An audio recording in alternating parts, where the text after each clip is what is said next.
दोस्तों नमस्कार। Exam instructor Girdhar YouTube channel पर आपका स्वागत है। दोस्तों बहुत महत्वपूर्ण सीरीज लेके चल रहे हैं भारतीय इतिहास की, जो UP SSC lower PCS IAS या पीसीएस समीक्षाधिकारी टीजीटी पीजीटी, अगर आप आगे कोई भी प्रतियोगी एग्ज़ाम देना है आपको तो इतिहास बहुत ही महत्वपूर्ण है। इसके पहले हमने 4 भाग दे दिए हैं, ये 5वां भाग है। तो आइए शुरू करते हैं। वीडियो शुरू करने से पहले वे अभ्यर्थी जो नए हैं वो चैनल को ज़रूर सब्सक्राइब कर लेना, बेल को प्रेस कर दो जिससे सबसे पहले वीडियो आपको मिल सके। लाइक करें, शेयर करें, कमेंट्स करें। आइए शुरू करते हैं वीडियो। 50 प्रश्न हैं इस अंक में। मौर्य साम्राज्य के अंतर्गत ये प्रश्न हैं। इसके अंतर्गत अशोक के अभिलेख, चंद्रगुप्त मौर्य और बिंदुसार से संबंधित ये महत्वपूर्ण प्रश्न है। आइए देखते हैं। सर विलियम जोन्स ने सेंट्रोकोट्स की पहचान किसके रूप में की है? सेंट्रोकोट्स की पहचान की गई है चंद्रगुप्त मौर्य के रूप में। आइए देखते आगे। भारत का मैकियावेली किसे कहा जाता है? तो भारत का मैकियावेली कहा जाता है चाणक्य। चाणक्य के 2 नाम और मिलते हैं, कौटिल्य और विष्णुगुप्त। ये भी चाणक्य ही नाम है, कौटिल्य और विष्णुगुप्त। आगे देखते हैं। महत्वपूर्ण ग्रंथ अर्थशास्त्र किसने लिखा है? तो महत्वपूर्ण ग्रंथ अर्थशास्त्र की रचना की थी चाणक्य ने। अब आगे प्रश्न ये बनता है कि अर्थशास्त्र किस विषय पर लिखी गई है? अर्थशास्त्र की विषय वस्तु क्या है? तो इसकी विषय वस्तु है राजनीति और लोक प्रशासन। मतलब कहने में तो इसका नाम अर्थशास्त्र, लोग समझेंगे कि ये अर्थनीतियाँ होंगी इसमें, लेकिन इसमें राजनीति और लोक प्रशासन से संबंधित है। अर्थशास्त्र के अंतर्गत ये पूछ लिया जाता है, बार बार आता भी है। आगे देखते हैं। अर्थशास्त्र में कुल कितने अधिकरण हैं? तो अर्थशास्त्र में कुल अधिकरण हैं 15। और अर्थशास्त्र में कुल कितने प्रकरण हैं? प्रकरण हैं 180। तो दोस्तों बहुत महत्वपूर्ण सीरीज है इतिहास की, आप लोग लिखते जाएं। इससे अच्छी तैयारी आपकी आगे नहीं हो पाएगी। आगे देखते हैं। राज्य के 7 तत्व जिसे सप्तांग सिद्धांत कहते हैं, किसने प्रतिपादित किए थे? राज्य के 7 सिद्धांत, सप्तांग सिद्धांत, ये कौटिल्य ने प्रतिपादित किए थे। इन्होंने कहा था राज्य के 7 महत्वपूर्ण सिद्धांत हैं जिनके बेस पर राज्य चलाए जाते हैं। आगे देखते हैं। कौटिल्य ने 9 प्रकार के दास बताए हैं। 9 प्रकार के दास। एक प्रश्न आ सकता है कितने प्रकार के दास बताए हैं कौटिल्य ने? तो 9 प्रकार के। इनमें अस्थायी दास को क्या कहते थे? अस्थायी दास को कहते थे अरिहतक ये कहा जाता था। आगे देखते हैं। मेगास्थनीज के ग्रंथ है महत्वपूर्ण। मेगास्थनीज ने महत्वपूर्ण ग्रंथ लिखा है। इनका महत्वपूर्ण ग्रंथ है इंडिका। इंडिका की रचना किसने की? मेगास्थनीज ने।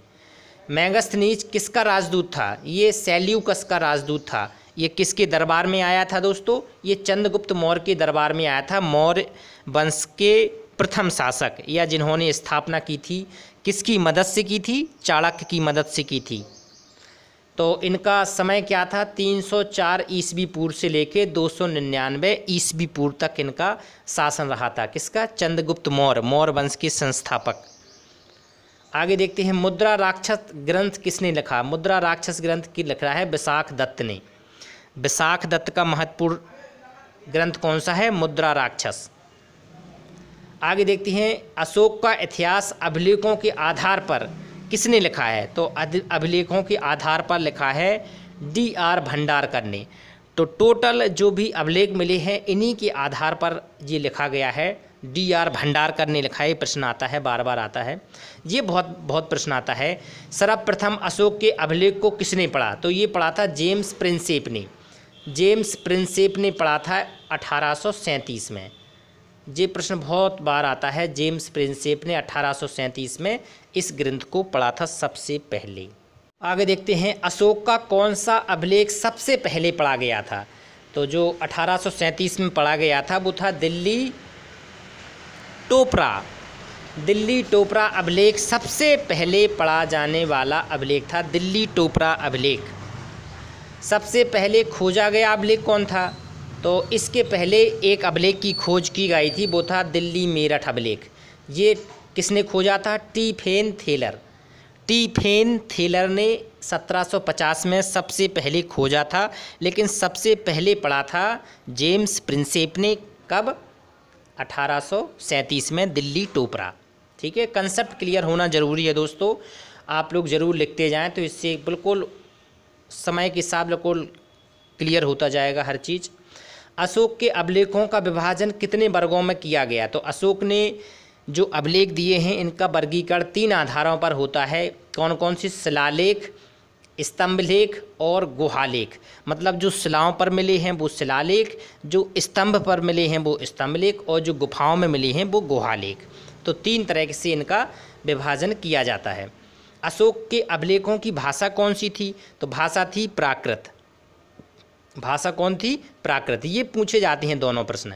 एक तो भाषा पूछें तो प्राकृत, और लिपि। लिपि 4 थीं। अशोक की 4 लिपि थी। कौन कौन थी? ब्राह्मी, खरोष्ठी, आर्माइक और यूनानी। इसे ग्रीक भी बोलते हैं। तो ये 4 महत्वपूर्ण थीं। अब अशोक के शिलालेख में कितने लेखों का समूह है?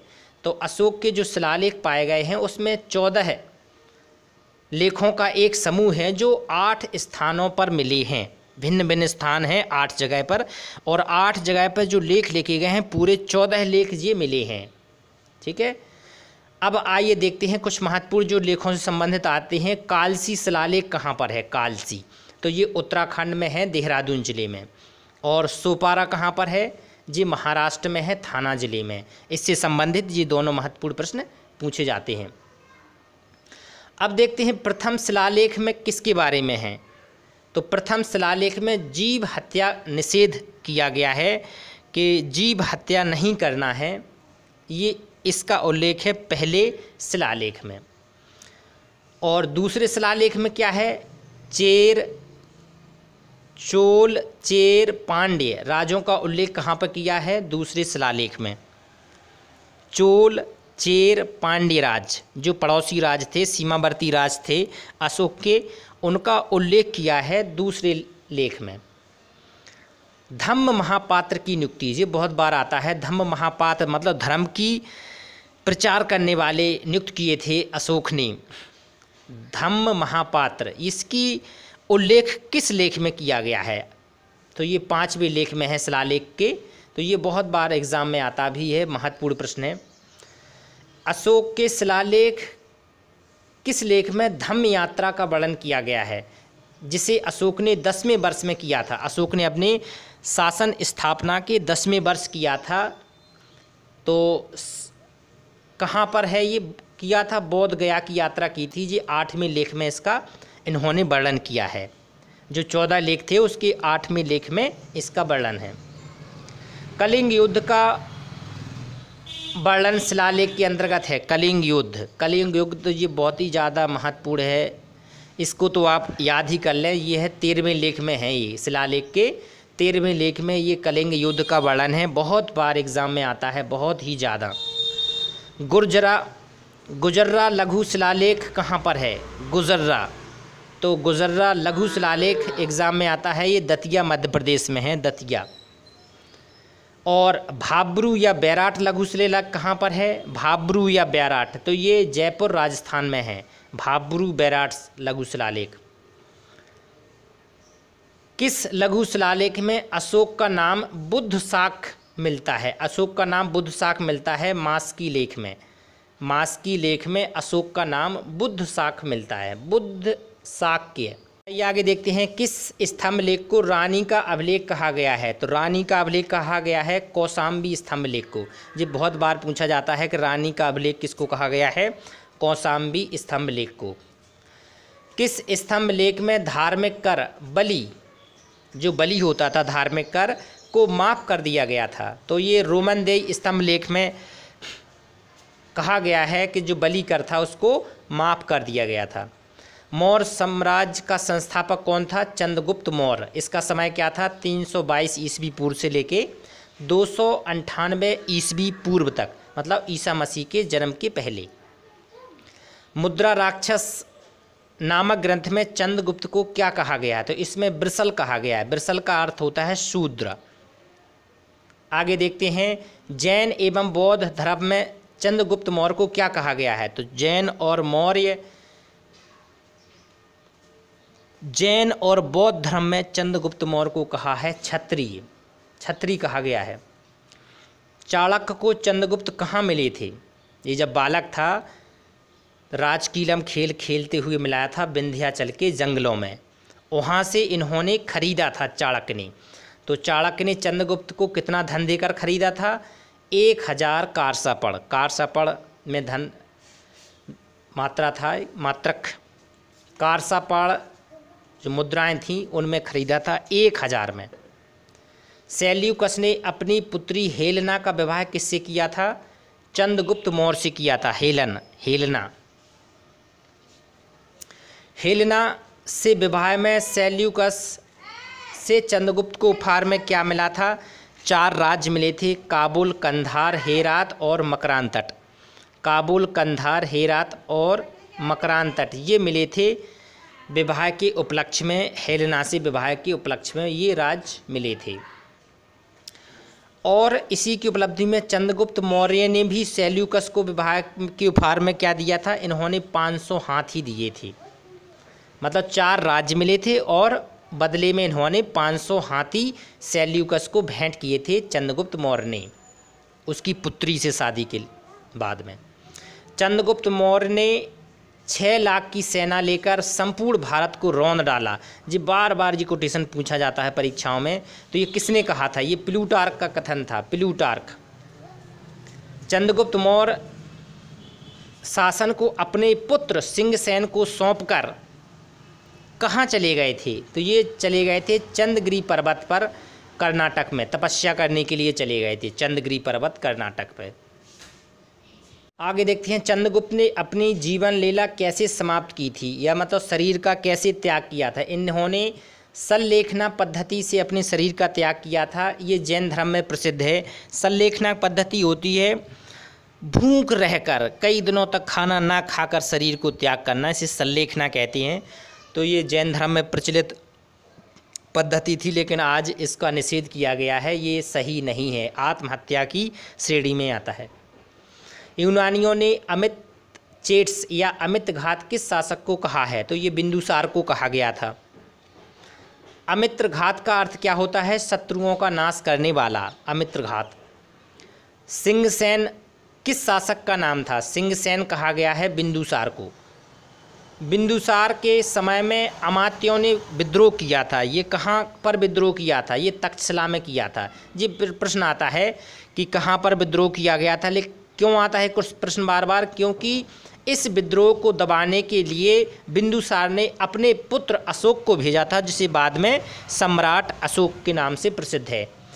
तो ये तक्षशिला का विद्रोह दबाने के विजय किसे भेजा गया था? अशोक को। अशोक कहाँ का शासक था? उज्जैन का। उस समय जब शासक नहीं बना था अशोक, तो ये उज्जैन का प्रशासक था सम्राट अशोक। सीरिया के शासक एंटियोकस, उस समय सीरिया के महत्वपूर्ण शासक थे एंटियोकस प्रथम ने अपना एक राजदूत भेजा था डाइमेकस। प्रश्न ये आता है कि डाइमेकस किसके दरबार में भेजा था? तो ये बिंदुसार के दरबार में भेजा था। किसने? एंटियोकस प्रथम ने। ये कहाँ का शासक था? सीरिया का। तो बिंदुसार ने एंटियोकस से क्या उपहार में चीज़ें मांगी थीं? तो 3 चीज़ें मांगी थीं, अंगूरी मदरा, अंजीर और दार्शनिक। तो बाद में सीरिया के शासक ने 2 चीज़ें भेज दी थी, अंगूरी मदरा और अंजीर भेज दी थी, लेकिन दार्शनिक को मना कर दिया था, यह सोच के कि हमारे यहाँ पर दार्शनिकों को नहीं भेजा जाता है। ठीक है, तो ये 50 महत्वपूर्ण प्रश्न हैं मौर्य सम्राट के। अगला वीडियो आपको सम्राट अशोक से संबंधित रहेगा। तो आप ज़रूर जुड़े रहें, देखें, शेयर करें, लाइक करें, कमेंट करें और चैनल को सब्सक्राइब ज़रूर कर लें, क्योंकि आगे जो भी प्रतियोगी तैयारी है वो हमारे चैनल के माध्यम से आपको कराई जाएगी। बेल को भी ज़रूर आप लोग प्रेस कर दें, जिससे सबसे पहले वीडियो आपको ज़रूर मिल सकेगा। तो आप जुड़े रहें। आपका बहुत बहुत आभार, धन्यवाद।